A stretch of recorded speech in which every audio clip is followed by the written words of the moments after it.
You had to make a pitching change for a non-effective reason.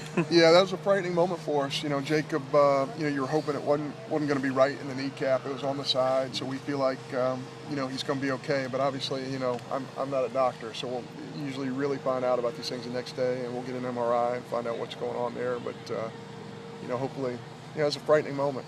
Those things really, really scare you, and they happen. But you know what?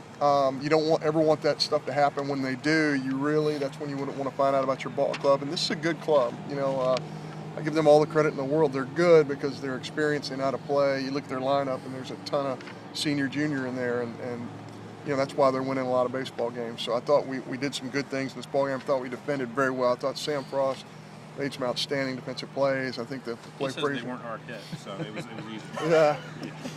The play Frazier makes in the middle of the field is a big time play. I thought we did a nice job defensively during the course of the game. We get 7 guys on the mound who all contribute, and that's kind of who we are. Yeah, get through the lineup once, and the guys seem to figure things out with the starter there. Yeah, although, you get through the first time, I was looking at my chart, and the first time through, we had, 6 guys who hit balls really hard, and we didn't have anything to show for it. And you got to be really careful in those situations because your guys start thinking, this isn't our day. No matter how hard we hit a ball, it's just not going to fall for it. Their first baseman's diving, making a play. Shortstop's diving, making a play. Outfielder's diving, making a play. Right fielder jumps over the fence, pulls back. I mean, when those sort of things happen in your first 9 ABs, you're thinking, oh dear, maybe this isn't our evening. But again, our kids, it's an older group who just keep competing, and they feel like some positive things are going to happen, and they did. What made Gentry the choice right there, and how quickly did you think of that when you saw the ball go off? Well, I think Butch and I both are thinking there's a 7-man right-handed lineup, and Gentry can live off of his fastball. So what we really, there's such a patient club, and we were hoping Milesy could get some early action and some balls on our ground infield, and really had a lot more punch-outs than I thought he would have, and he went deeper into counts than we thought he would. But certainly, his longest outing of the year is 20-something pitches, and he does 63 tonight. So just a great job. It hurts us because we probably won't be able to use him the rest of the weekend. But at the same time, it plants that seed in his mind. I can do this. I can be extended. And he's pitching against a veteran lineup. He's a freshman, and these are those moments where you say, I can do these things. Is that a indication? I mean, it's not a fair situation for Miles, but you get him through that. You're able to go to a Will Cox. You're able to get through the ball game now when something like that happens with Jacob. Sure, and it really changes things that we're playing 3 this week instead of 4.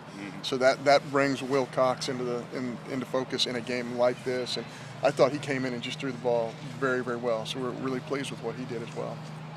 This is the depth of your pitching staff. I guess this would be a testament to that you had to bring a guy in early, and you still got plenty of pitching left for the rest of the weekend. Well, I'm glad you feel that way.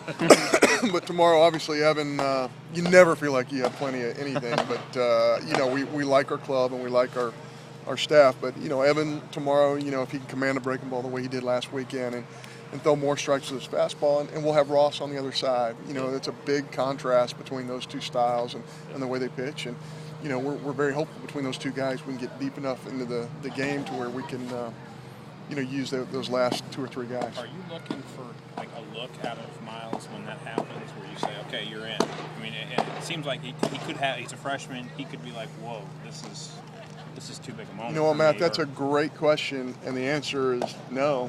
He hasn't flinched once. Butch Thompson says, hey, I know you've been throwing here your entire life, but what do you think about throwing here? Okay. It's the kid just.